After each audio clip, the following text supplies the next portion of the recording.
she explains to them the order they're supposed to die in based on the oldest to the youngest, like who's next and what order they're supposed to die in, because they're all part of that set bloodline.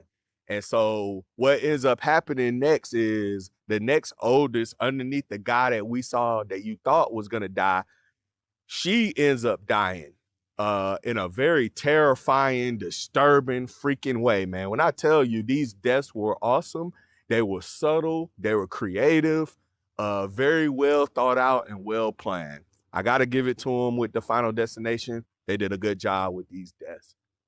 Yeah, so anyway, so after the sister dies, now everybody now believes it. So now they sit back down and have another talk. And that's when it's revealed that the oldest son that we thought was going to die, the reason why he didn't die, because she had a child out of wedlock. And so now we understand now that the oldest son is not actually, then when he finds out who his father is, it's kind of a comical moment because he's like, what? My dad is this guy? And so he's kind of disappointed in who his dad is. It's kind of funny when he finds out who his dad is. It's kind of funny. And that's one thing about Final Destination. It's always done a good job at mixing comedy and like horror, terrifying deaths and horror mixing and intertwining with each other. A lot of times the way people die is what makes it kind of entertaining. It's kind of funny. And so anyway, once the sister dies, and they meet up, they finally have a talk. Now everybody believes her. And they kind of split up. And all the young people kind of go together. And I think that they go to talk with the kid, the black kid who almost died, who almost like fell off the glass thing with the grandma. And so I can't remember exactly who died first. Well, no, I'm assuming it had to be the little girl, because if it wasn't, they would have killed him first. So like it obviously didn't skip him. He must have been the last person to die. Okay, so yeah, that makes sense. So clearly she died first. So once it's cleared up their family line, it'll be coming for him next. But anyway, so basically they go to see him, and guess who it is? It's the mortician I told y'all about earlier that was in the first Final Destination. This dude is in a lot of the Final Destinations. I don't know if he's in all of them. He might be, but I know for a fact he's in a good bit of these Final Destination movies. He kind of makes a little cameo. He's probably the only,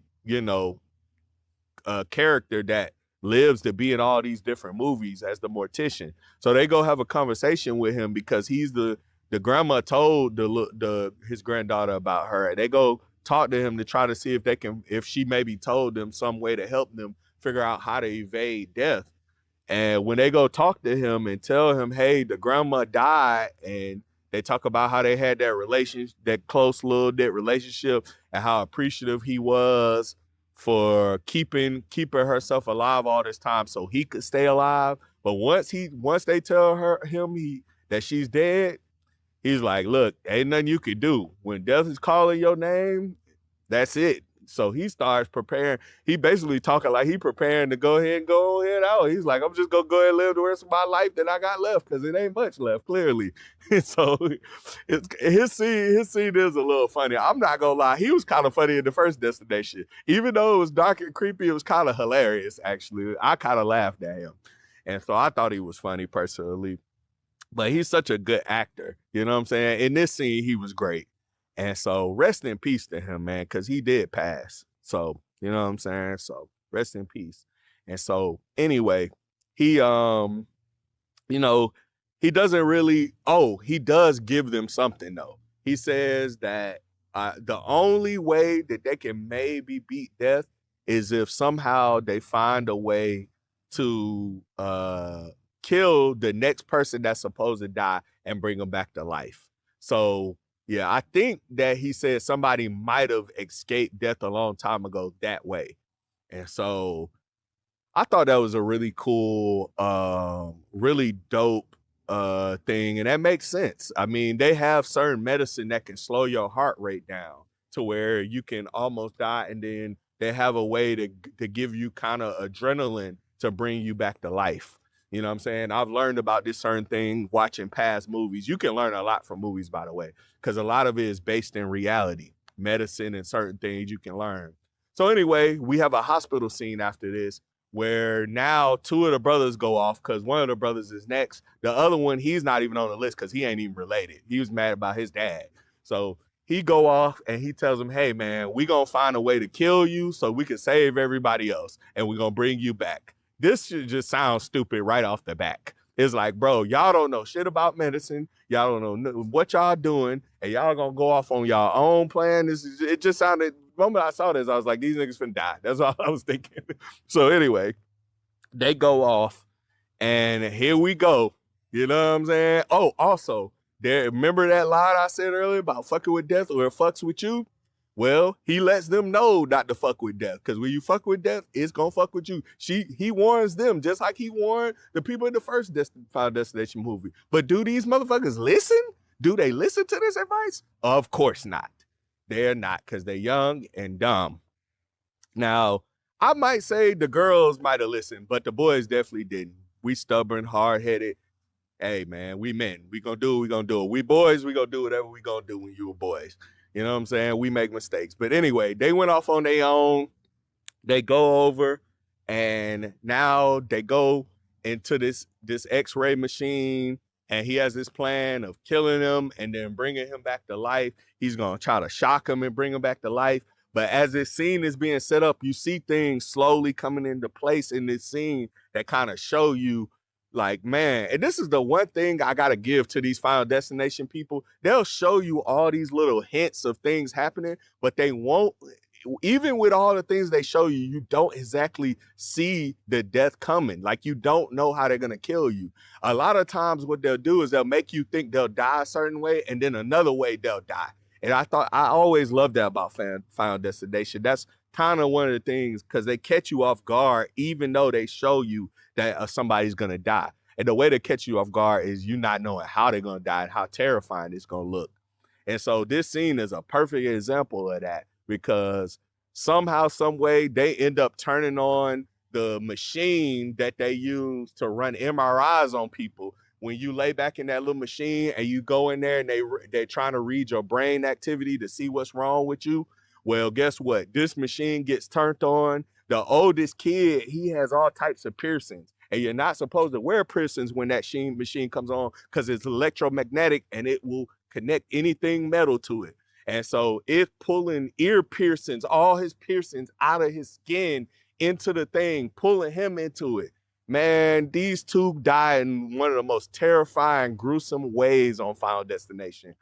Man, when I tell you, these deaths are partly what make this movie what it is. You know what I'm saying? If it wasn't for these deaths, man, this movie, man. So anyway, they have a very terrifying death. And man, it's crazy. I believe that at a certain point, they're frying, like they cooking like fried chicken in the dang MRI machine, man. Burnt, extra crispy. You know what I'm saying? So it's just crazy. But anyway, so they both die.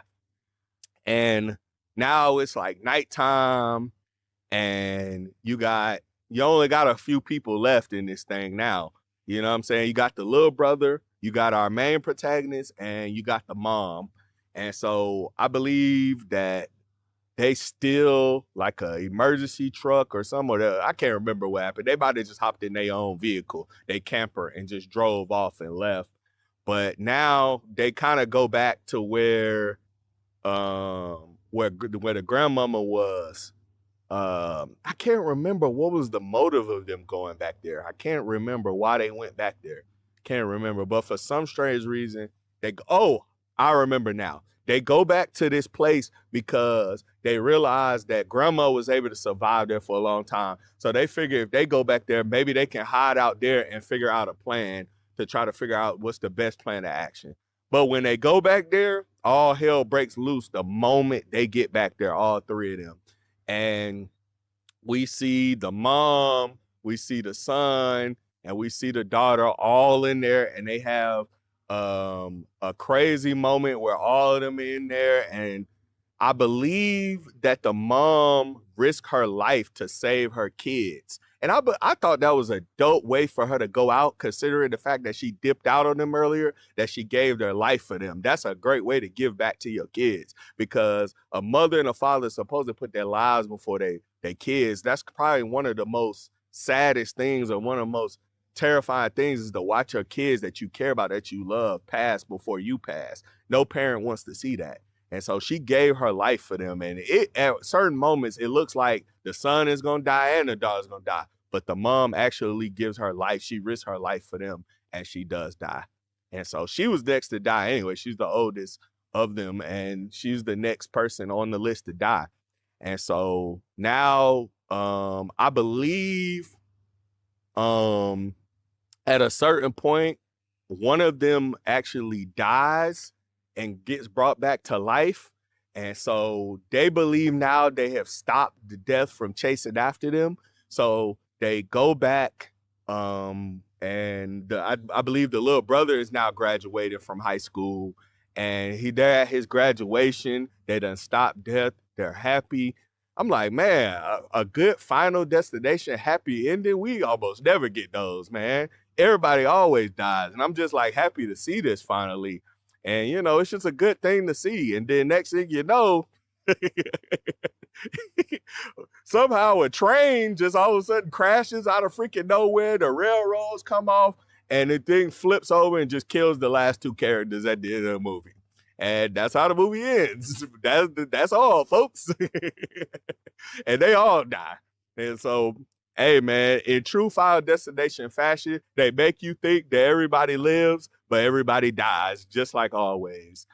So in conclusion about this movie, man, I did really, really enjoy all the deaths. But I cannot lie, this movie, this plot and everything, I mean, it's not really much of a difference. I mean, the only changing factor is just the bloodlines thing. But I mean, the actual story and the plot is no different from what we've seen probably a good million times in the Final Destination.